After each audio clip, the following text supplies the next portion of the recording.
A lot of people in our community are getting a little anxious because they are not seeing enough of the progress they thought they would have seen at this point.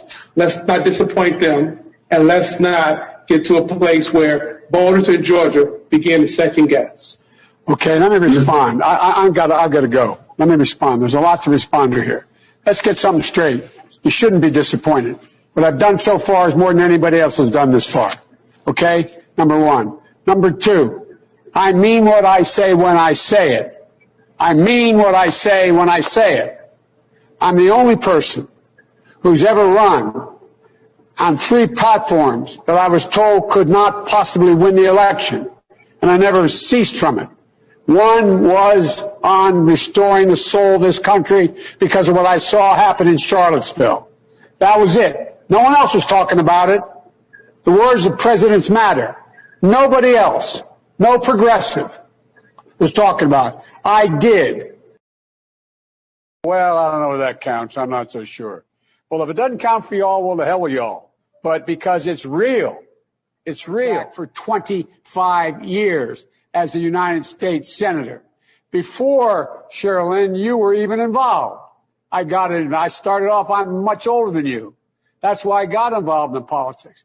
If in case you haven't looked, we have the largest voting right.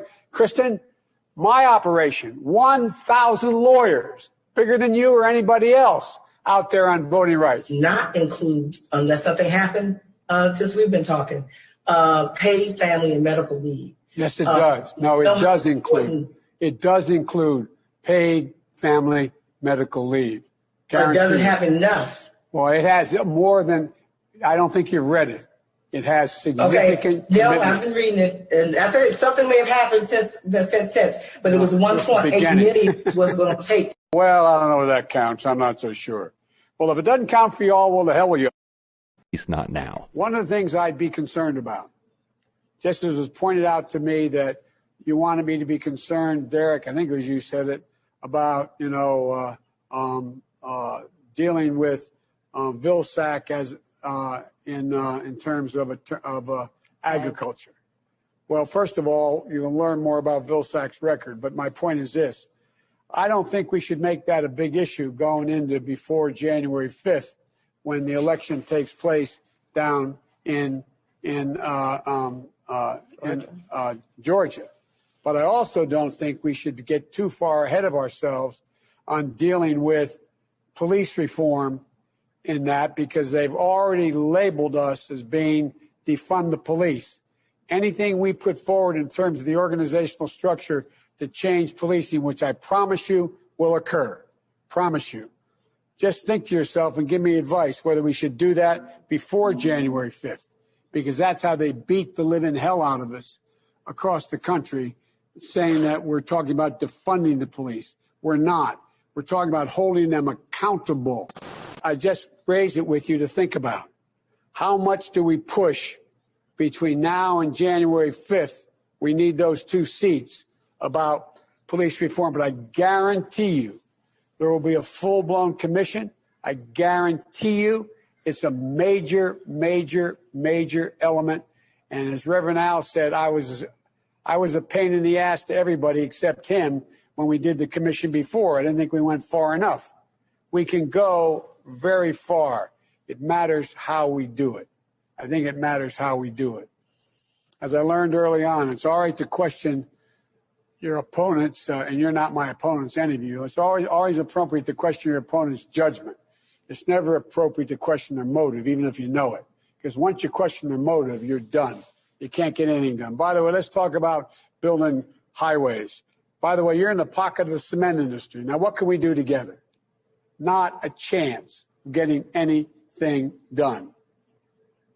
So we can be tough, question judgment. Debates. When you'd have some of the people you were supposed to have, on day one, I'm going to executive order to do this. Not within the constitutional authority. I am not going to violate the Constitution. There is a Constitution. It's our only hope. Our only hope. And the way to deal with it is where I have executive authority, I will use it to undo every single damn thing this guy has done by executive authority. But I'm not going to exercise executive authority where it's questioned, where I can come along and say, I can do away with assault weapons. There's no executive authority to do away with that. And no one's fought harder to get rid of assault weapons than me. Me. But you can't do it by executive order.